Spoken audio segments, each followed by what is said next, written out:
Good morning, ജിഷാറാണ്. ഇപ്പോൾ treatment എന്തായെന്ന് പിന്നെയും ചോദ്യങ്ങൾ വരുന്നുണ്ട്. ഫ്രണ്ട്സും റിലേറ്റീവ്സും കാര്യങ്ങളൊക്കെ ആയിട്ട് ഒരുപാട് ആൾക്കാരുണ്ട്. അപ്പോൾ എന്താണ് സംഭവിച്ചാൽ, ഇപ്പോൾ ലേക്ക് ഷോർ ഹോസ്പിറ്റൽ കൊച്ചിയിലാണല്ലോ, അതിൻ്റെ തൊട്ടടുത്തൊരു 100 മീറ്റർ അകലെ ഒരു റൂം റെൻറ്റിന് എടുത്തിട്ടാണുള്ളത്. അപ്പോൾ ഡെയിലി ഡയാലിസിസ് ആണ്. അപ്പോൾ പറഞ്ഞില്ല, ഹൈപ്പറോക്സിലൂറിയ എന്നുള്ള ഒരു വിഷയം സംഭവിച്ചു വന്നു കഴിഞ്ഞാൽ, അങ്ങനെ ഒരു കാര്യം ഉണ്ടെങ്കിൽ ലിവറും കിഡ്നിയും ഒരുമിച്ച് മാറ്റണം. 10 വയസ്സ് വരെയുള്ള കുട്ടികൾക്ക് ആണെങ്കിൽ നമുക്ക് ലിവർ മാത്രം മാറ്റി വെച്ചാൽ മതി. പക്ഷേ ലിവറും കിഡ്നിയും മാറ്റിവെക്കേണ്ട ഒരു സാഹചര്യം, ആ ഓർഗൻസൊക്കെ മെച്യൂറായി ബോഡിയിൽ ഒരുപാട് ഓക്സലേറ്റ്സ് ഡെപ്പോസിഷനൊക്കെ വന്നു കഴിഞ്ഞാൽ പിന്നെ കിഡ്നിക്ക് താങ്ങാൻ പറ്റാത്തൊരവസ്ഥ. കിഡ്നി മെല്ലെ ഇങ്ങനെ കംപ്ലൈൻ്റ് ആയി തുടങ്ങും. അത്രയും ഓക്സലേറ്റ്സ് ഫിൽട്ടർ ചെയ്ത് പോകണ്ടേ, അതിനുള്ളൊരു കപ്പാസിറ്റി ഇല്ലാതെ വരുമ്പോഴാണ് ഈ വിഷയങ്ങൾ വരുന്നത്. എന്തായാലും ഡെയിലി ഡയാലിസിസ് ആണ്. ലേക്ക് ഷോർ ഹോസ്പിറ്റൽ കൊച്ചിയിൽ വെച്ചിട്ടാണ് ചെയ്യുന്നത്.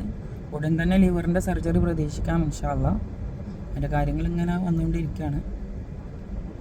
പിന്നെ ഈ ജനിതക രോഗങ്ങൾ എങ്ങനെ വരുന്നതെന്ന് വെച്ച് കഴിഞ്ഞാൽ, മെയിനായിട്ടും ഒരേ ഫാമിലിയിൽ നിന്ന് കല്യാണം കഴിക്കുമ്പോഴാണ് 25% ഇങ്ങനെയുള്ള വിഷയങ്ങൾ വരാൻ സാധ്യതയുണ്ട്. പറയുകയാണെങ്കിൽ കുറേ പരിപാടികൾ പറയാനുണ്ട്, ഏതൊക്കെ ക്രോമസോം, ഏതൊക്കെ ജീന്, എങ്ങനെയൊക്കെയാണ് അത് വരിക എന്നുള്ളത് പറയുകയാണെങ്കിൽ കുറേ പറയാനുണ്ട്. എന്തായാലും ഫാമിലിയിൽ നിന്ന് കല്യാണം കഴിച്ചാൽ ഇങ്ങനെയൊക്കെ സംഭവിക്കും, അതിനുള്ള സാധ്യത കൂടുതലാണ്. എന്തായാലും വിവരങ്ങൾ അപ്ഡേറ്റ് ചെയ്യാം, ഓരോ ട്രീറ്റ്മെൻറ്റിൻ്റെ ഓരോ ഭാഗങ്ങളും എങ്ങനെയാണ് ഇവിടെ കാര്യങ്ങളൊക്കെ ഉള്ളത് ഇൻഷാ അല്ലാഹ്. അപ്പോൾ ഞാൻ പറ്റണ പോലെ സർജറി കഴിഞ്ഞാൽ പിന്നെ ഫുള്ള് ഒരു ഇതായിരിക്കും. എന്തായിരിക്കും എന്ന് വെച്ച് കഴിഞ്ഞാൽ വെൻറ്റിലേറ്റർ കാര്യങ്ങളും അങ്ങനെയൊക്കെ ആയിരിക്കും ഇൻഷാ അല്ലാഹ്. എന്തായാലും ആയി.